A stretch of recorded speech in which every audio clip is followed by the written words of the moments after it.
All right, so let's apply everything we've learned to solve a word problem. Here's a word problem that says, on her 12th birthday, Keiko was 149.8 centimeters tall. Today, on her 17th birthday, she is 163.5 centimeters tall. What is her average rate of change? So whenever something changes, usually over time, there's something called a rate of change. And as you might know, when you're growing up and you're getting taller, your rate of change, you don't expect it to be constant. You don't expect to grow the same amount every year. Some years you grow a lot, some years you grow less.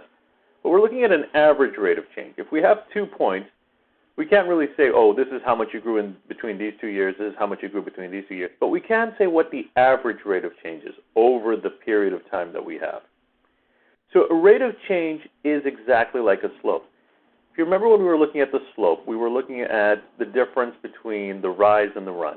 And the rise was showing you the change along the y-axis, and the run was showing you the change along the x-axis. Well, those are two different numbers that you're comparing.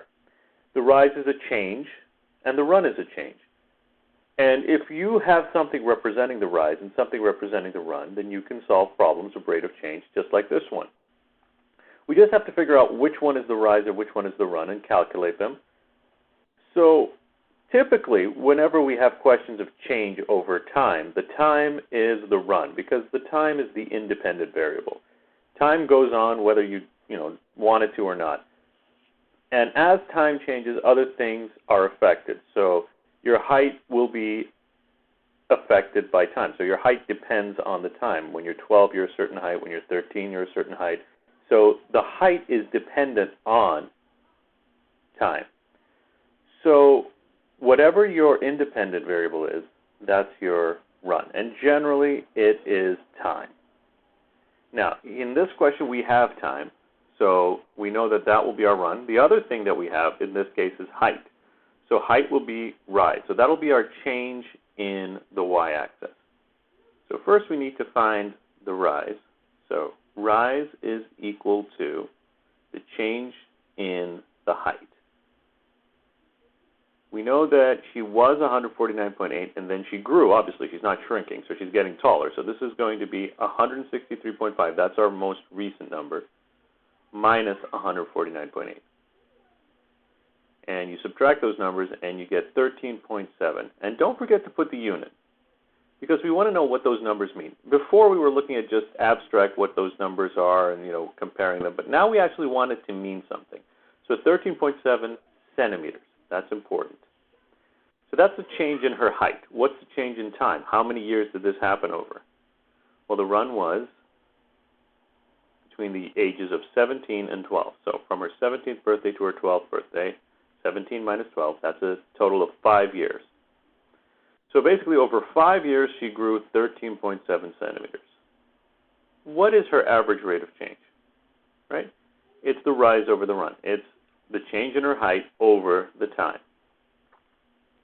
So the rate of change is 13.7 divided by 5. And if you divide those numbers, you get 2.74. And remember the unit. The unit is the unit for the first one over the unit for the second one. Just like you divide the numbers, you divide the units. So it's 2.74 centimeters per year. We can read that as per. So that means that every year she grew 2.74 centimeters on average. Again, like I said, this is not exact. There are a lot of things that happen that affect how tall you get each year and how much you grow. And it's, 1 year might be one way and another year might be another way. And they vary. But on average, between those years, she grew 2.74 centimeters. And that's the rate of change. The rate of change can become more complicated when things aren't linear. And this is not exactly linear, but it approximates it, so we can use that. But of course, if you think about it, kids grow a lot taller when they're much younger, and then as you get older, you don't grow as much. In fact, you stop growing at a certain age. So obviously, it's not linear. But if we're trying to approximate it with a linear equation, then that works really well. Okay? Generally, whenever we're looking at change, we're looking at change over time. So just remember, the time is typically the run. Sometimes you have different examples, but usually it's run. Just think, which one of those numbers is the thing that is independent, is not dependent on the other one? The height depends on the years. Your height depends on how old you are. Your age doesn't depend on your height. That's not how we think about it.